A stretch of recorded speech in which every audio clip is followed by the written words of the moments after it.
On this video, let us see Aksumite Kingdom.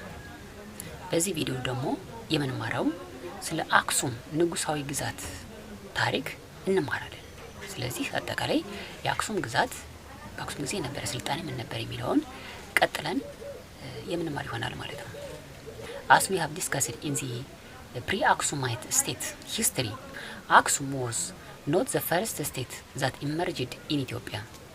እንግዲህ ከዚህ ቀደም በነበረው ቪዲዮ እዚህ ከአክሱም በፊት ስለነበሩ ግዛቶች እንደተማርነው አክሱም በኢትዮጵያ የመጀመሪያው ግዛት አልነበረም። ያው ከዚህ በፊት የነበሩ ቪዲዮዎች ላይ እንደተማርነው ከአክሱም በፊት የነበሩ ግዛቶች ነበሩ እንደ ፑንት፣ ዳማት እና የመሳሰሉ። The term Aksum was derived from two terms. Ak or Aku means water in Agau, and Sum or Shum means chief in Semitic, his chief of water. አክሱም የሚለው ቃል የመጣው ከሁለት ቃላቶች ነው። እሱም አክ ወይንም አኩ። አክ ወይንም አኩ ማለት በአገውኛ ውሃ ማለት ሲሆን ሌላኛው ቃል ደግሞ ሱም ወይንም ሹም ነው። ሱም ወይንም ሹም ማለት በሴሜቲክኛ አለቃ ማለት ነው ወይንም ተሿሚ ማለት ነው። ስለዚህ አክሱም የሚለው ቃል የሚያስረዳን የውሃ ተሿሚ ወይንም አለቃ እንደማለት ነው። አክሱም emerged in the first century AD with its nucleus at አክሱም። አክሱም የተጀመረችው በመጀመሪያው ክፍለ ዘመን አክሱም ከተማን ማዕከል አድርጋ ነው። Therefore, the Aksumite civilization resulted from the fusion of Cushitic and Semitic culture. በዚህም የአክሱም ስልጣኔ የኩሽቲክና የሴሜቲክ ስብጥር ነው ወይንም ቅልቅል ነው። The city of Aksum was its political and religious center. የአክሱም ከተማ የአክሱም ግዛት የሃይማኖትና የፖለቲካ ማዕከል ነበረች። The city was adorned by several temples and stone masonries like the monolithic stele of Aksum. የአክሱም ከተማ እጅግ በበርካታ የስልጣኔ አሻራዎች ያጌጠች ነበረች። ለምሳሌ በአክሱም ከተማ ላይ አሁን ድረስ የምንመለከታቸው በርካታ ቤተ መቅደሶች አሉ። ከዚህም በተጨማሪ የቆሙ የድንጋይ ላይ ሐውልቶችንም እናያለን። ከዚህ ውስጥ በጣም የሚጠቀሱት የአክሱም ሐውልት ነው። የአንድ ወጥ የሆነው የአክሱም ሐውልት የሚጠቀስ ነው። ኢኮኖሚካሊ the Aksumites depend on plough agriculture. በኢኮኖሚ ስንመለከት ጥንት አክሱማውያን ኢኮኖሚያቸው ግብርና ላይ ጥገኛ የሆነ ነበር ወይንም ዋነኛ የገቢ ምንጫቸው ግብርና ነበር። አክሱም as a kingdom was a powerful state with a well demarcated social structure. የአክሱም ንጉሳዊ ግዛት ጠንካራ የሆነ ማህበረሰባዊ መዋቅር የነበራት ጠንካራ ግዛት ነበረች። The link between the king and the people was the payment of tribute. ህዝቡንና ንጉሶቹን የሚያገናኛቸው ያው የግብር ጉዳይ ነው። The state also generated considerable income from local and external trade. ከግብርና በተጨማሪ የአክሱም ንጉሳዊ ግዛት ከአገር ውስጥም ከውጭም የሚገኙ የንግድ ገቢዎች ተጨማሪ የሆኑ የገቢ ምንጮቿ ነበሩ። External trade of Aksum conducted via the port of Adulos on the Red Sea coast. የጥንቷ አክሱም የውጭ ንግድ የምታካሂደው በቀይ ባህር ዳርቻ በአዱለስ ወደብ ነበር። To facilitate trade, coins of bronze, silver and gold were minted. አክሱም ንግዷን ለማሳለጥ ስትል ሳንቲሞችን ከነሐስ ከብርና ከወርቅ ታሳትም ነበር። In the first 3 centuries, ግዕዝ involved as a written language. በመጀመሪያዎቹ 3 ክፍለ ዘመናት ነበር ግዕዝ እንደ የጽሑፍ ቋንቋ ሆኖ መምጣት የቻለው። Inscriptions and coins show that Sabian and Greek language were used in Aksumite before ግዕዝ። የገለጻ ጽሑፎችና ሳንቲሞች እንደሚያሳዩን ከሆነ ግዕዝ ከመምጣቱ በፊት የሳቢያንና የግሪክ ቋንቋዎች በአክሱም ይነገሩ እንደነበረ ነበር። The use of the Greek language possibly resulted from trade conducts with the Greco-Roman world. በአክሱም ላይ የግሪክኛ ቋንቋ የሚነገረው ምናልባትም የአክሱም ከግሪኮ ሮማን ወርልድ ወይንም ዓለማት ጋር የነበራት የንግድ ግንኙነት ሳይሆን አይቀርም። The Greek language was known as lingua franca. This language spoken around the Red Sea and Mediterranean region during the time. በወቅቱ የግሪክ ቋንቋ ያው ሊንጉ ፍራንኳ ተብሎ ይጠራል። ሊንጉ ፍራንኳ በቀይ ባህርና በሜዲትራኒያን አካባቢ ዋነኛ መግባቢያ ቋንቋ ሆኖ የሚያገለግል ነበር።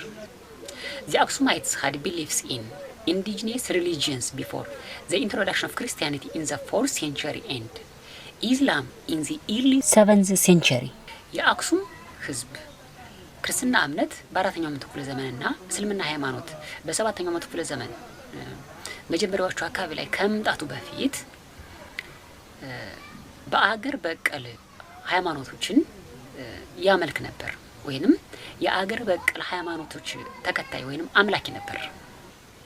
Unlike many other centers of civilization like Yeha, Matara and Adulis, Aksum continued to exist as the most important center of a highly developed civilization for several centuries. እንደ ሌሎች የስልጣኔ ማዕከላት ለምሳሌ እንደ የሃ መታራና አዱልስ ባይሆንም አክሱም ለዘመናት እጅግ የሰለጠነ ጠንካራ የሆነ የስልጣኔ ማዕከል ነበረች። This can be attested from the ruins of Aksumite temples, iron tools, bricks, coins, tombs and obelisks.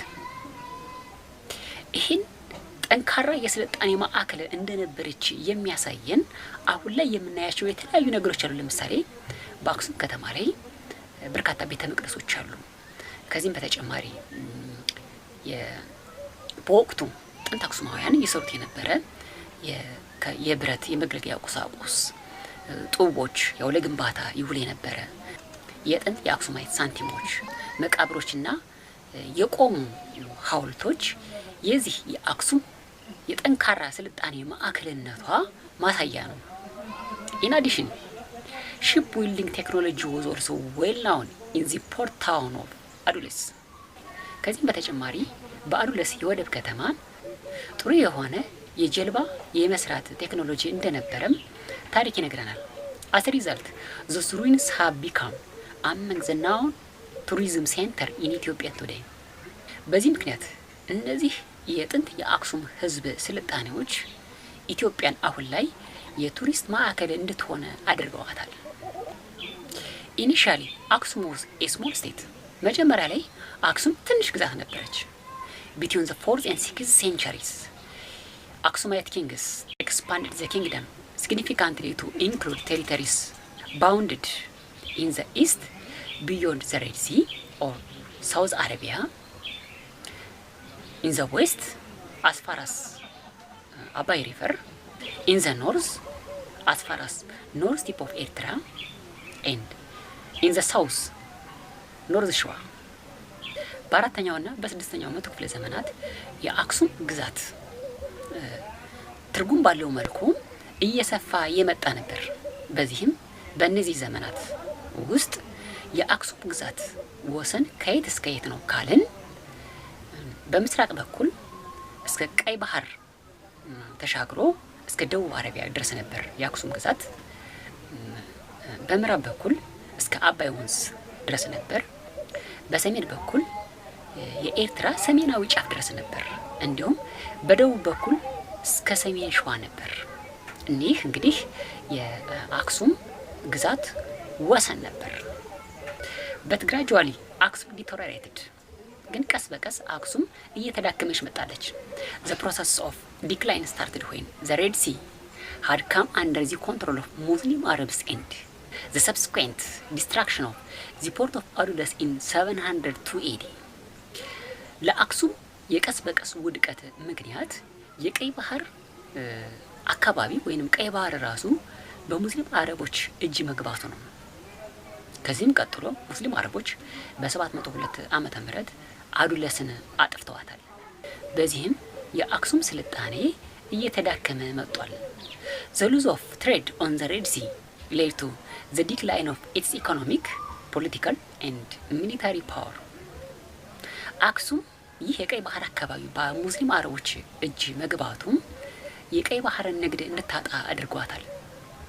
ይህ የቀይ ባህር ንግድን ማጣቷ አክሱም በኢኮኖሚም በፖለቲካም እንዲሁም በወታደራዊ አቅም እንድትዳከም አድርጓታል። ኢኒሻሊ ሪቢሊየን አጌንስት ኪንግ ካሌብ ብሮክ አውት። ኪንግ ካሌብ ሩል ፍሮም 500 አፕ ቱ 535 ኤዲ። መጀመሪያ ላይ በንጉስ ካሌብ ዘመን ነበር ይህ አመጽ የተነሳው። እንግዲህ ንጉስ ካሌብ ከ500 እስከ 535 ዓመተ ምህረት አክሱምን እየገዛ ነበር። ካሌብ had once controlled South Arabia in 525 AD። ካሌብ ሳውዝ አረቢያን ወይንም ደቡብ አረቢያን አካባቢ በ525 ዓመተ ምህረት ነበር የተቆጣጠረው። but the South Arabian finally expelled Aksumite governors and soldiers from their region between 580 and 590 AD። በኋላ ግን ደቡብ አረቢያውያን የአክሱም ገዢዎችን እና ወታደሮችን ከደቡብ አረቢያ አካባቢ በ580 እና በ590 ዓመተ ምህረት አስወጥተዋቸዋል። because of this Aksum lost its control of the other sides of the Red Sea trade። በዚህ ምክንያት አክሱም የቀይ ባህር የደቡብ አረቢያን አካባቢ ወይንም የቀይ ባህር ይዛኛውን ሳይድ ወይንም ክፍል ንግድ እንድታጣ አድርጓታል።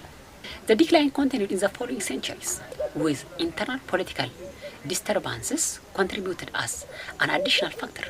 የአክሱም ውድቀት በቀጣዮቹ ዘመናትም የቀጠለ ነው። አክሱም የቀይ ባህር ንግድን ከማጣቷ በተጨማሪ የውስጥ አመጾችም ያው የውድቀቶቿ ምክንያቶች ናቸው። Finally, the Aksumite kings unable to check the rebellions of Beja people from the north። በመጨረሻም የአክሱም ነገስታቶች የቤጃ ህዝብ አመጽን በሰሜን አክሱም ማለት ነው የሚገኙ ህዝቦች ናቸው። የቤጃ ህዝብ የእነዚህን ህዝብ መቆጣጠር አልቻሉም። Thus, the Aksumite state was pushed southward to Kubar in southern Tigray, and by the late 9th century, it took refuge in the area predominantly inhabited by the Agaw people። እነዚህ ሁሉ ነገሮች ተደማምረው የአክሱም ነገስታቶች ማዕከላቸውን ወደ ደቡብ ትግራይ ወደ ኩባር እንዲያሸሹ አድርገዋቸዋል። ከዚህም በተጨማሪ በ9ኛው መቶ ክፍለ ዘመን መጨረሻ አካባቢ ወደ አገው ህዝብ ወደሚገኝበት አካባቢ ሸሽተዋል።